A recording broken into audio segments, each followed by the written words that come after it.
Hello. Today, I will explain step by step how to add a digital signature to a PDF document. Whether you are signing a contract or fill out a form, easily adding a signature to PDF files saves time and eliminates the hassle of dealing with paper.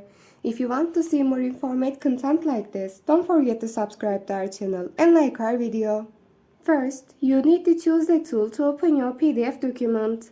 After opening the program, select the PDF document you want to add a signature to and open it.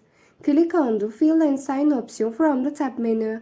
On the screen that opens, select the Sign Yourself option by pressing the pencil icon at the top. You will be presented with three different signature creation methods: type, draw, and image.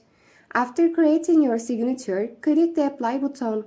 Your signature is now draggable to the PDF document. Click and replace it wherever you want, adjust the size if you wish, then save the document.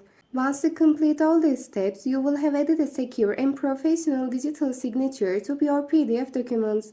Thus, you can approve your documents quickly and officially without printing them. It provides great convenience, especially in remote working, online application, and document sharing processes.